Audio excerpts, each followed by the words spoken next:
Henry, chance, goal! Salah, oh wow! Oh! Aguero!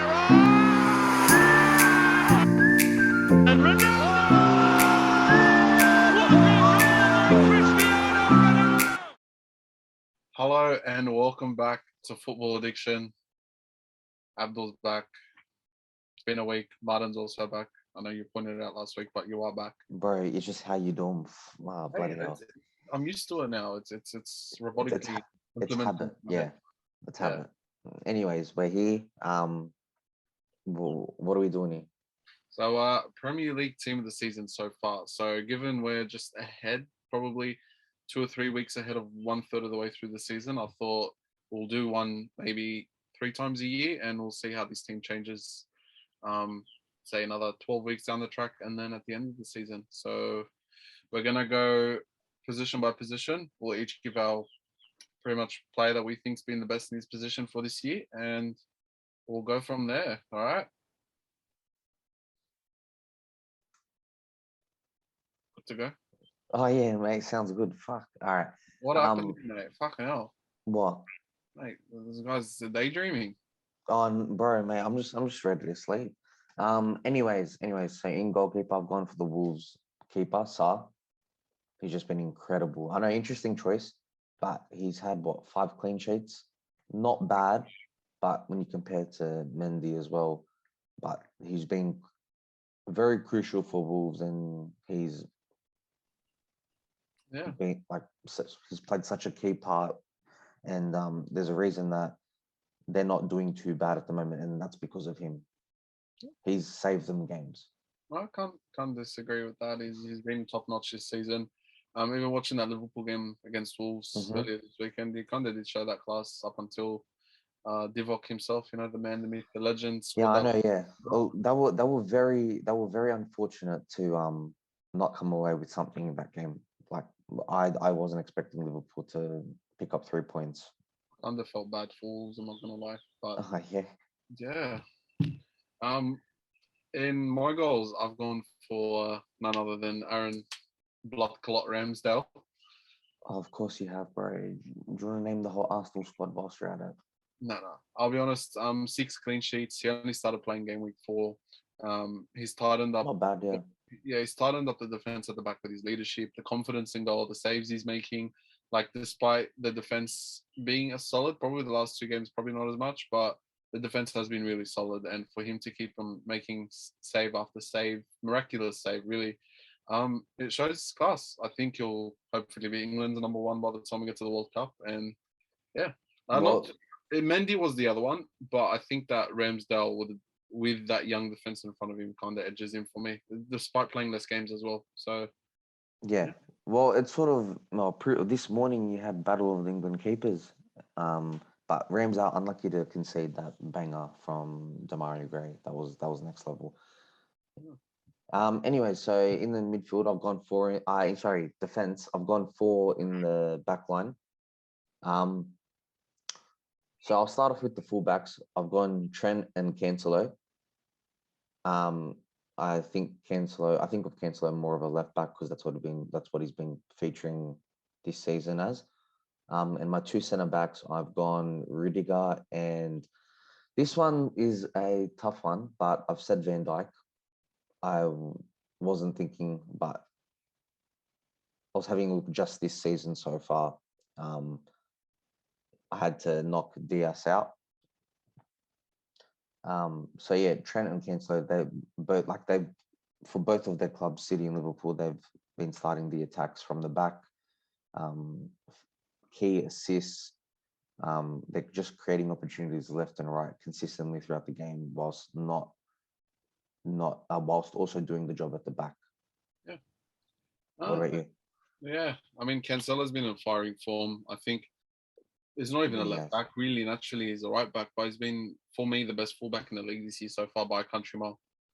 To be honest, he's been sensational. Yeah, and even statistically, I think he had a game. Was it the Champions League midweek? He had 3 assists in one game for a fullback. I mean, that's pretty.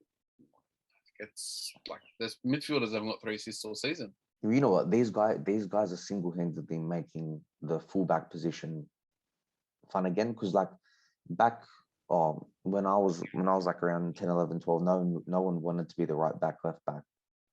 So now it's becoming such a key position, Yeah.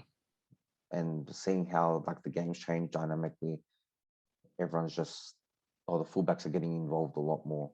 Yeah. And in terms of like Trent, like he's revitalizing his form. Like he probably didn't have his best season last season, but he's starting to show what made him the name that he was in terms of his attacking flair. Oh yeah, Even definitely.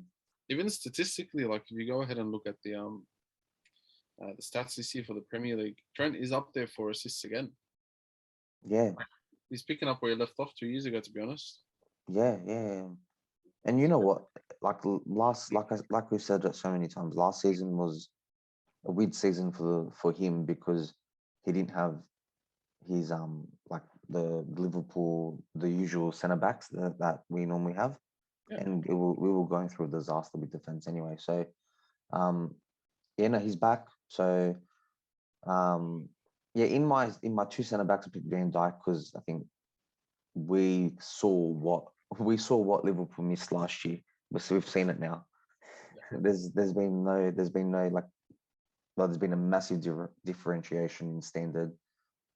Everything is just, there's so much more comfortableness and ease in the Liverpool backline, and that's mainly because of him. Like, I'm not saying that Matip doesn't do that job, but he, when Van Dijk's there, everything's just easier. It's more calm. I mean, it's Van Dijk at the end of the day. So, It is, yeah, like, even with his sort of, he covers everything. He's what you want in a centre back in one. He's that defensive brute. He's also able to move forward with the ball. He's also able to ping a pass across the field when you need to. Even his defensive awareness to be able to take two, sometimes a 3-on-1 defense just with his goalkeeper. yeah. Like you can't deny that. That's And right. you said Rudiger was the other one? I did, yeah. I think he's been in great form. He's been scoring goals. Yeah, I yeah. mean, yeah, he almost had the winner against Man United, but the defender inside of him cleared the ball into Yeah. Rose. Look, you can't fault him. It's gonna happen. It's gonna happen once in a while. But he's been exceptional as well. And I think in terms of impact in the Premier League itself, like just so far, like what we've seen, I think he's had just a bit more of an edge over Diaz.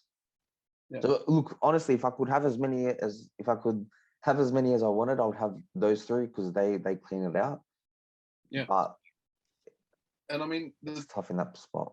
Chelsea's only conceded 1 goal all season. That's right. They're in great form as well. And yeah, like the squad's amazing. But Rudiger's crucial in that defense line. He's played most games, I'm pretty sure. Yeah, alongside, look, I must say though, I think but for me, the difference between Rudiger and Van Dijk compared to Diaz, I feel like Diaz's partners are closer to his ability compared to Diaz and Rudiger. Maybe not Thiago Silva. I do say that Thiago Silva is probably, what's the right word? The most experienced and technically, well, technically better. Like technically, in terms of his technique and his defensive ability and his experience, he is better than Rudiger. yeah, that's But right. it's Rudiger, Thiago Silva, and then everyone else has a bigger gap. Yeah, 100%, 100%. And it's these guys, they've just been killing it. And actually, we might as well just go in that Chelsea squad though. From that whole back line, this is including Rhys James, Ben Chilwell, Marcus Alonso.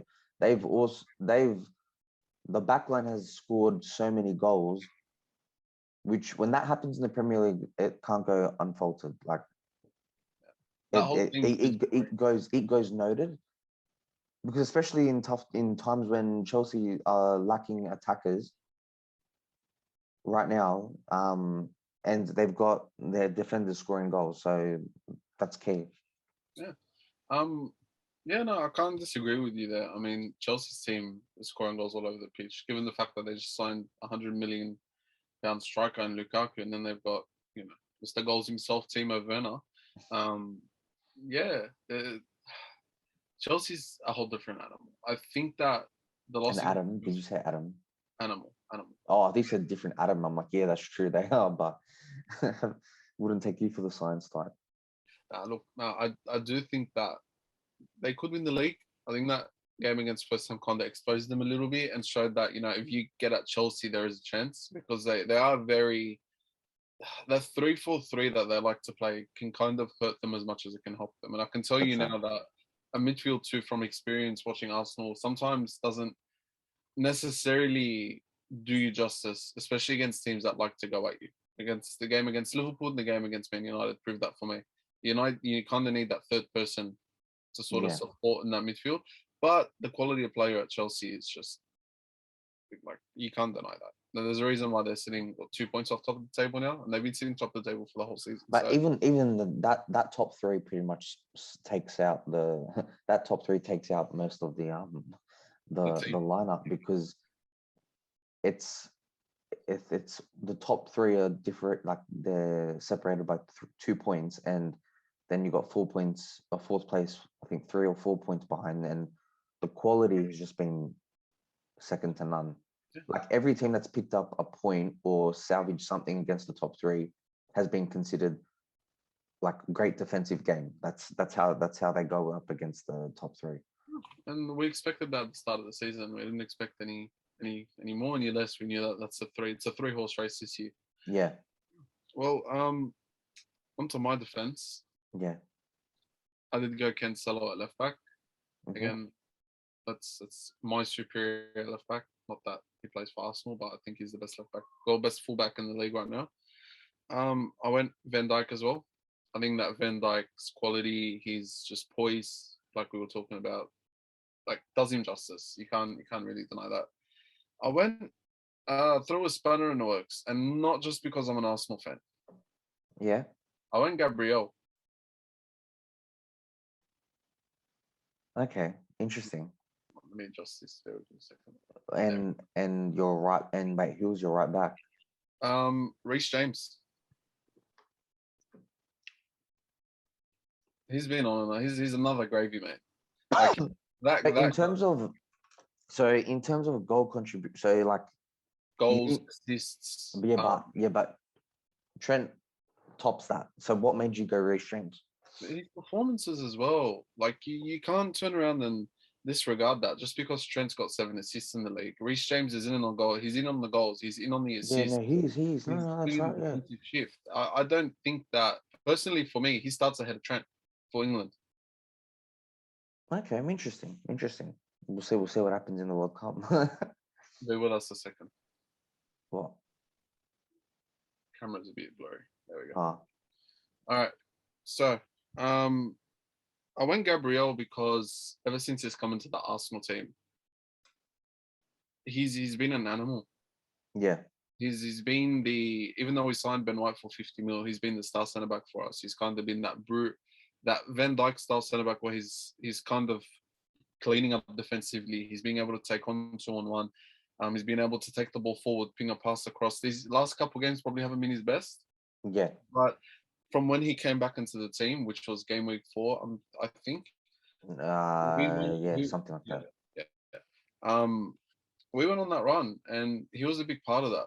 Like he was a very big part of that. He was getting in on the goals as well in the corners. He's becoming a threat on the corners. He's developing his game, and he got his first cap for Brazil, Yeah, in that's the right. last international break. So I could have gone with Rudiger to be honest, but I felt like Gabriel in a young Arsenal team, being young himself as well, has stood out a bit more for me than Gabriel. We didn't, Gabriel and the young Arsenal team stood out more than Rudiger for me. Diaz it's expected. I think Diaz has just continued with his form, whereas Van Dijk's kind of found that form again after an ACL injury. Yeah, Rudiger for me, you're playing with Thiago Silva. You got Christensen on the other side who isn't that yeah. bad, and then in front of you, you've got N'Golo Kante. Like you're playing with star players here. Yeah. But I was gonna say Rhys James. I didn't even have to think twice for me. Oh, really? Yeah. He's in the words of Chelsea fans, Rhys James clear. Oh, yeah. Yeah. No, I think the only one that I thought about there was Van Dijk or Diaz. That was, Yeah. and then I chose Van Dijk. Like, But oh, you gone? Rhys James has 4 assists and 4 goals this season. He's averaging 1.3 shots on goal. Mm-hmm. On top of that, where's the error? Is it? Tackles averaging 1.2 a game. Like at wing back still, he's doing a decent job. Yeah, no, he's Yeah. they all are. In the mids, I had three. I just selected three because they were just these are mostly attacking or creative players. So I've gone Bernardo, Mason Mount, and Gallagher. Mason Mount. I have, yeah. In the words of Pauline Hanson, please explain. If you look this season, he's done it all over the pitch. Like pretty much it's yes, there's been a bit of roulette happening, but by far the most consistent. Yeah. And I'll say that for every minute he's played, he's done it. I think honestly, I disagree with that. Okay, so who would you pick instead of who's in your one? Well, who else did you have? You had I had Bernardo Silva. Yeah. And Gallagher. Okay. I rate Gallagher. Yeah, no, he's flown this season. I think honestly, I'd have him on my team in a heartbeat if I were Arsenal. Like that guy is that perfect number 8 where he's able to get the ball forward, he's able to score, he's able to come back and defend. He works for the team. He's not a selfish player. He's pretty much helping Crystal Palace push up past that halfway down the bottom half of the table team. So I agree with that. Mason Mount, I'll be honest with you, I don't rate Mason Mount. Oh, that's fair enough. I think that Mason Mount, honestly, is I'm not going to say hype, but that's Chelsea fans hyping their players. I don't think he has that. If I was to take him out of Chelsea and play him in a team like, let's just say, Aston Villa, he's not going to have the impact that Jack Grealish had with Aston Villa. The fact that he's playing behind Jorginho and Kante, ahead of him's got Lukaku, Ziyech, come on. Five goals by that team. 5 goals, 5 assists. But the kind of goals he's been crucial for him. Yeah, I mean, he hasn't had a bad season. I'm not saying that, but I could even say players like Henderson. I could say, mind you, I don't have Henderson on my team. Henderson's had for a defensive midfielder, as we call it. He's been creeping forward, getting in on the goals, getting in on the assists. He's had a better season for me than Trent. I could say a player like, there's another example. Even at Chelsea, Ziyech, he hasn't played many minutes, but he's starting to creep up now. Mason Mount in a team like Chelsea should be doing better than what he's doing now. He doesn't have enough impact for me. Numbers don't say it all. But Ziyech probably isn't the best example to use. I know, you flopped it there. But I'm just thinking recent games here. Even Harvey Elliott before he got injured. Yeah, Harvey Elliott. That's impact. Yeah, but then Gallagher's the impact in that squad. But then we picked Bernardo Silva. I've picked Bernardo Silva and he's been consistently the same. But he's been up to that top standard. I think Phil Foden's been better than Mason Mount, despite Foden not playing the last couple of weeks. But see, here's the thing. Where do you all fit him in the 11? Because some would argue he goes into that more of an attacker role. Some would argue he's more of that midfielder role. You know what I mean? Like. Yeah, but I personally look each to their own. It's just like I still respect the team we put on that paper, but I can't have Mason Mount on there. Not just yet. Fair enough, mate. You're fair enough. So who else did you go?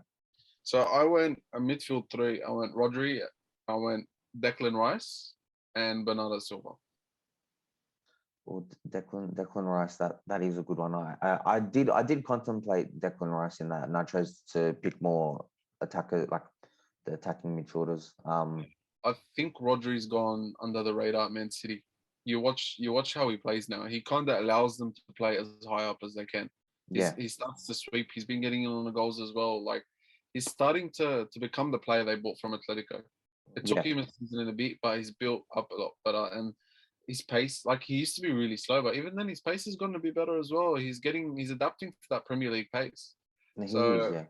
and I think that outside, I contemplated Fabinho because Fabinho, when I've been watching him, has been top shelf. Yeah, Fabinho is always top shelf. His record for Liverpool when he's playing is it's unbelievable. Even him and Van Dijk, I think they haven't lost at the amount of games those two have played at Anfield. Yeah, They haven't lost, and that was when they were both. One of them was injured and stuff. So, like, if one of those names are on the paper, then it's been a good record, or just in general, anyway. yeah. Declan Rice for me, he's taking his game to another level. I think West Ham being sitting in fourth right now, Mainly because got of a him. big part to play in that. I think Antonio's had his form, Benrahma's had his form, But but one constant in that team has been Declan Rice. yeah, like Antonio and Benrahma, they've sort of dipped here and there. They've been very volatile in form, but Declan's just been that consistent. Even like your Jared Bowens have been consistent through the whole season. Players that we don't That is usually true. expect West Ham to sort of rely on have been there. But Declan Rice for me has become, after that Euros campaign, has become that Yeah, next level player. he's returned to this Premier League season absolute next level. Yeah. And Bernardo Silva, I don't even have to explain. Yeah, no, he's just continued. He's picked up where he's left off. If it wasn't for Mohamed Salah, he'd be the best player in the Premier League right now. Yeah, that's definitely a shout. I haven't looked at the numbers like between them two but I assume that second place he would be up there. I'm not even going to go off stats here. I'm going to go off the eye test. I think Bernardo Silva is aesthetically one of the best players to watch in the Premier League. The way he can move the ball, the way he dribbles, the way he gets onto the ball, the way he can ping a pass out, or even finish, like in terms of with that left foot of his, it's almost like, I'm not going to say Yeah, but like, no, it's very aesthetically pleasing. yeah. And yeah, that's my midfield three. So who's in your top three? So up front I had Mr. Suzanne himself, Sue. Of course, Ronaldo. fucking hell. All right, anyways, who are the other ones? I had, of course, can't leave him out, the Egyptian king, All right, yeah. and Emile Smith Rowe at left wing.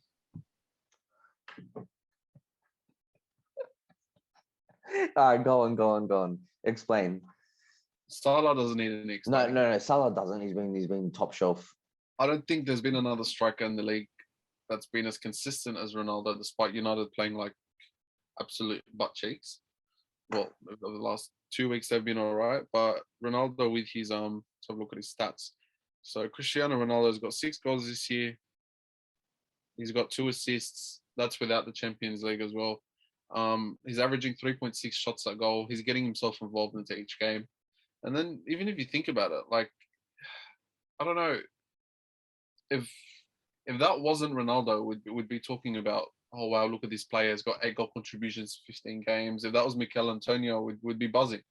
But I think Ronaldo has kind of shone in a very dark, like, let's just say 8-game patch for Manchester United. I think he's stuck through.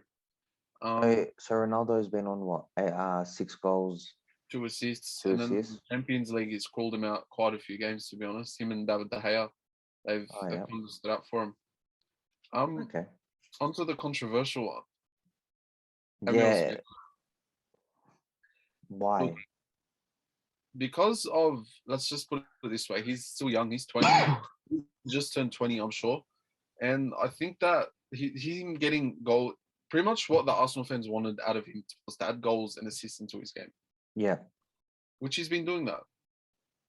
And the way he's been sort of carrying that team, like he didn't play him against Everton. He was out with a groin niggle, whatever it was. We missed Emile Smith Rowe. I'm starting to see when Emile Smith Rowe isn't playing, we're kind of struggling to get forward on the attack. We're kind of struggling to link that play, because Smith Rowe has that ability to play from the midfield into the attack and kind of do both jobs at the same time. Yeah. On top of that, you got to look at his stats. And I'll pull them up for you now. Emile Smith Rowe has 5 goals, 2 assists. That's 1 goal contribution behind Ronaldo. Yeah. And on top of that, I do think that he is pushing for that England squad. Well, he did get the call up, so no, it's like something could possibly happen. It's just how he continues I can't put going into another. the festive period. Yeah, I can't put another attacker ahead of him, to be honest, aside from those two. He's obviously third of the three, but I can't name another left-sided player that's been playing that well. Okay, well then I think I'll just dive into my one because this is where I think we come out of it differently. So on the right side I've got Salah. That's I wasn't going to pick anyone else. My striker, Mr. Shithousery himself, Jamie Vardy, because you talk about goal contributions. Yeah. The man's on 10 as well. Mm. Nine Premier League goals, 1 assist. And it's sort of the same. Statistically, the numbers are pretty similar to Ronaldo, considering there's only 3 less games, so that's three less goals scored.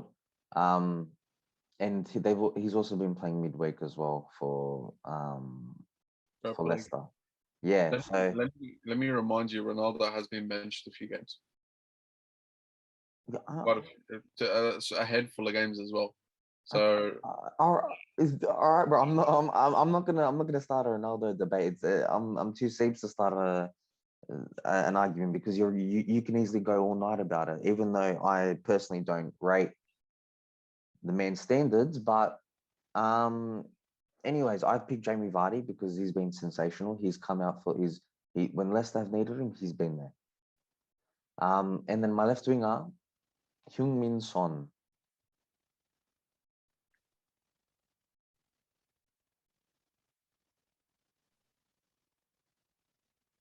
Why? What's that face? and then you pick a Spurs player. Well, to be honest, when Spurs have needed a player to come through, he's been there. They only have 2 players. And one of them, well, and Fred has more goals than the other one. All right, but I've picked the one that's carrying him. It says a lot. It's fine.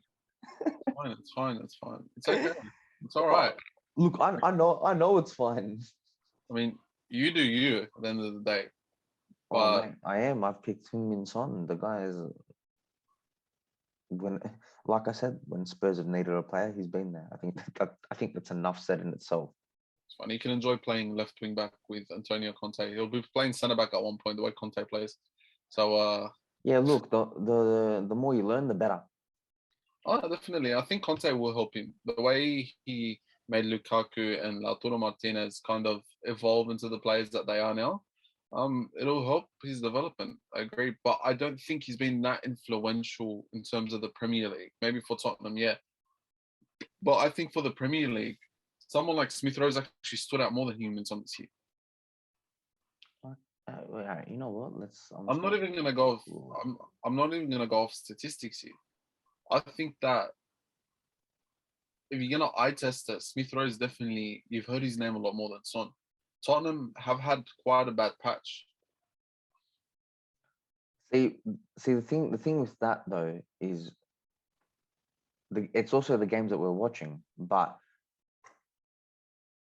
just in general, I feel like I've heard Son's name more than I've heard Smith Rowe, and that's just in all Premier League wrap-ups and everything.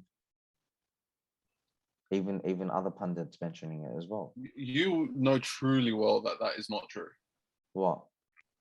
That Smith Rowe has been one of the better players in the Premier League this year. He's been Arsenal's best player. Yes, he has. And Arsenal's run, let's just say, Tottenham started 3-0, 3 wins, 0 losses, and then went on quite a bad run to the point where we overturned the 9-point deficit and actually jumped them.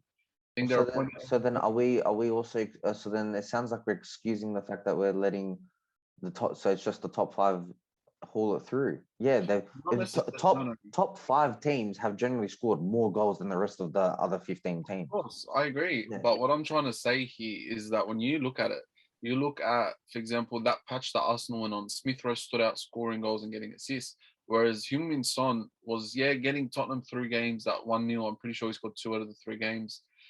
You go and look at their form after that. I don't think his goals were as influential and as crucial as Emile Smith-Rowe's. Emile Smith-Rowe's goals were breaking games open, was winning games for Arsenal, whereas Son was kind of getting that goal and then Tottenham will go ahead and lose 2-1.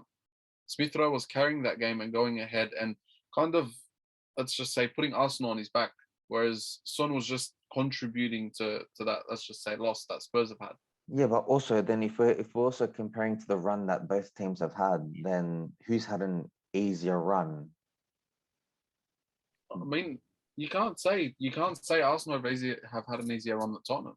They've actually had a harder run. All right, but the thing is though, if you look at the games that so the games that you've played, because then if we're going to compare, so Emile Smith-Rowe against Liverpool, Emile Smith-Rowe against Man City, firstly, Emile Smith-Rowe against Chelsea.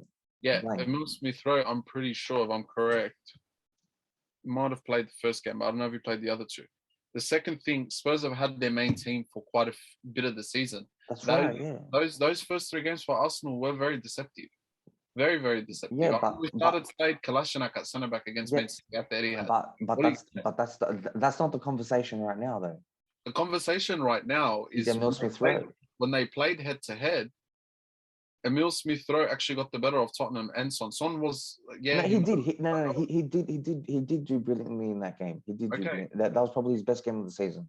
Okay. And then after that, you go on, he's scoring goals consistently now.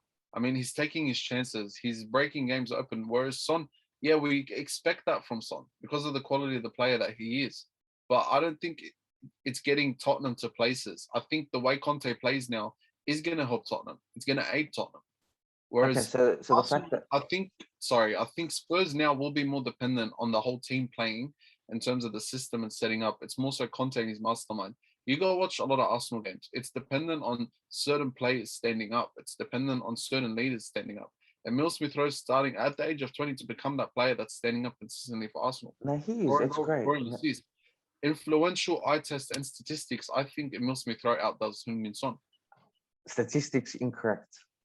Yeah, statistically, he's had one less goal contribution. Yes, correct. But hang on. Statistically, that's not the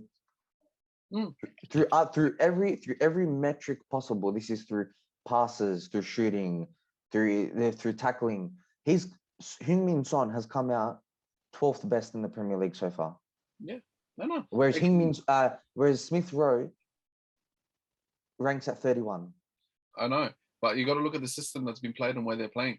Yes, and you got to take that into account. But Heung-min Son is the main receiver of the ball, and they're trying to get the ball towards him a lot of the time. Emile Smith-Rowe plays pretty much left mid of a 4-4-2, which means so this also does say, but you just said that he isn't as influential. Someone that does a Heung-min Son, but if he's doing that job, then he's influential. Okay, but there's a difference between being the main source of a team and then being a player that's trying to make a name for yourself and stand out and trying to pull your team out of the mud when you shouldn't have, because you've got other leaders in the team that should be. Players like Aubameyang and Partey haven't stood up this season as much as they should. That's why Saka and Smith-Rowe have picked up the game. They shouldn't be, but they are. Those statistics, I think, don't essentially pretty much show the whole story here. I think that Emile Smith-Rowe, like I said before, he shouldn't be as influential as he is in this team, but he is. Yeah, and he reminds you of Raheem Sterling at Liverpool. Yeah, and he's playing from, let's just say, left mid, and in a very defensive system that Mikel likes to play. Unless we're on the attack and hold possession, it's quite a deep system. So he's having to cover sometimes if he's not pushing up and he's seeing that his left back's pushed up. If Xhaka's not playing, he's having to cover back at left back. He's having to go back sometimes. Not all the time, but every now and then he's having to go back.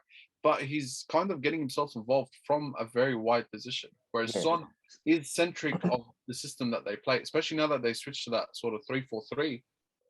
But it's also we've had a lot less time to see Son fit into this Conte team than Smith-Rowe with this whole season with Arteta. It's I've from what I've seen, I've thought Son deserves a spot there. Hopefully, if he does continue, then he's going to consistently be up there for a lot of other people. Look, each to their own. We'll agree to disagree on that. Yeah. But Yeah. I don't have anything else to bring up. Do you? Uh, no, except probably what I think of Tottenham. I'm joking. Probably what you think of Everton. It's probably the same answer. Yeah, no, don't worry. We just beat them for one. No problem. Poor things. We lost on 2-1 this morning. I know that's and we beat you 4-0. That's so it's been a good week. Yeah, the Merseyside has kind of gone over the red side of London. So Yeah. anyway, All good. Thank you well, guys for tuning in. We'll be back next week. let us know what you think of the team. I mean, you can tell me I'm right in the comments, but I know I'm right. So Oh, fuck off. it's All right. Take care.